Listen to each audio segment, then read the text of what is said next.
یہ جو سجدہ تھا یہ سجدہ عبادت نہیں تھا۔ عبادت کا سجدہ اللہ تعالیٰ کے سوا کسی کے لیے نہ جائز تھا نہ قیامت تک جائز ہے۔ یہ شرک ہے۔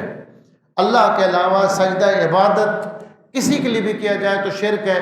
شرک نہ پہلے کسی امت میں جائز تھا نہ اس امت میں جائز ہے۔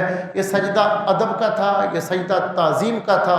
اس نے آدم علیہ السلام کی تعظیم سے انکار کیا، اور قرآن مجید میں ایک اور مقام پر ہوا کہ حضرت یوسف علیہ السلام کے بھائیوں نے حضرت یوسف علیہ السلام کے سامنے سجدہ کیا، تو وہ سجدہ تعظیم کا سجدہ تھا۔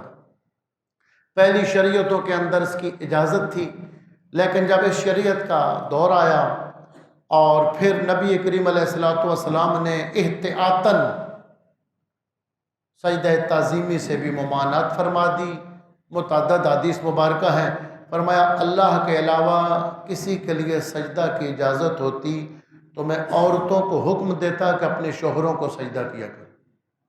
صرف اجازت نہیں، حکم دیتا کہ اپنے شوہروں کو سجدہ کیا کریں، لیکن آپ صلی اللہ علیہ وسلم نے منع فرما دیا کہ یہ سجدہ تعظیمی جو ہے اگرچہ پہلی شریعتوں کے اندر جائز تھا، اس شریعت کے اندر اس کی کھلی چھٹی دی جاتی تو آج جس طرح آپ دیکھ رہے ہیں کہ لوگ کس طرح کے بدعات اور خرافات کے اندر مبتلا ہیں۔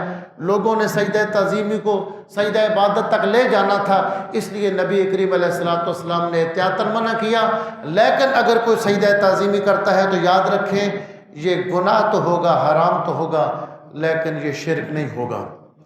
شرک وہ سجدہ عبادت ہے جو اللہ کے لیے خاص ہے، اس کے علاوہ کسی کو نہیں کیا جا سکتا۔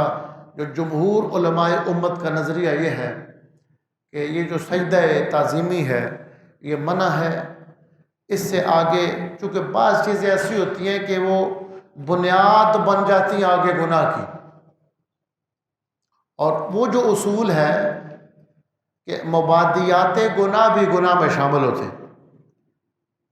بعض اوقات گناہ بعد میں ہوتا ہے لیکن کچھ چیزیں اس کی بنیاد بنتی ہیں تو وہ بنیاد بھی منع ہو جاتی ہے، اور وہ اس آیت سے یہ اصول نکالا گیا وَلَا تَقْرَبَا هَٰذِهِ الشَّجَرَةَ کہ تم نے اس درخت کے قریب بھی نہیں جانا۔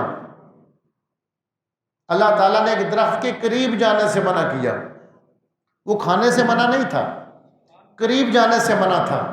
وجہ کیا تھی کہ جب قریب ہو جائیں گے تو آہستہ آہستہ کھانے کا جی بھی چاہے گا، تو گناہ کے قریب لے جانے والی چیز کو بھی منع کر دیا جاتا ہے۔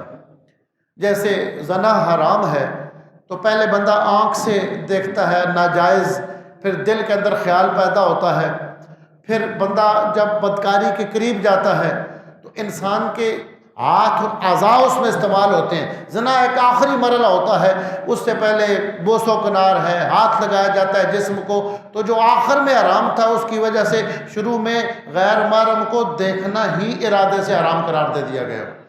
کہ جو مبادیات گناہ ہے، گناہ کی جو ابتدا بننے والی ہے، گناہ کا جو سبب بننے والی چیز ہے، اس کو شروع میں منع کر دیا گیا۔ حالانکہ خود بخود دیکھنا کوئی گناہ نہیں ہے، لیکن یہ سبب بنتا ہے۔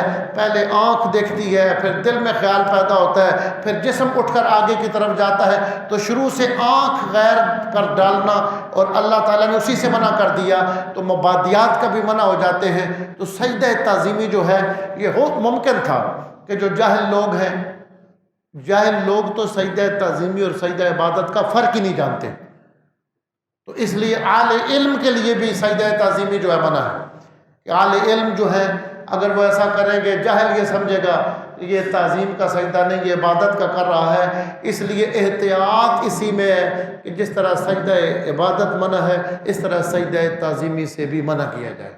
یہی وجہ ہے جتنے ہمارے اکابر صوفیہ بزرگان دین ہیں وہ اسی پر کاربند رہے ہیں اور اسی کی تعلیم دیتے رہے ہیں۔ ان کی اپنی جو کتب کے اندر تعلیمات ہیں کہ وہ بڑی سختی کے ساتھ اس چیز سے منع کرتے تھے کہ لوگ بعد میں بدعات و خرافات و شرک میں مبتلا نہ ہوں اور اللہ تعالیٰ کے ساتھ اپنا تعلق رکھیں۔ حضور صلی اللہ علیہ وسلم کی اس دنیا میں تشریف آوری، پھر اس کا ایک مقصد یہ تھا کہ اللہ کے مخلوق کے دلوں کو اللہ کے ساتھ جوڑا جائے۔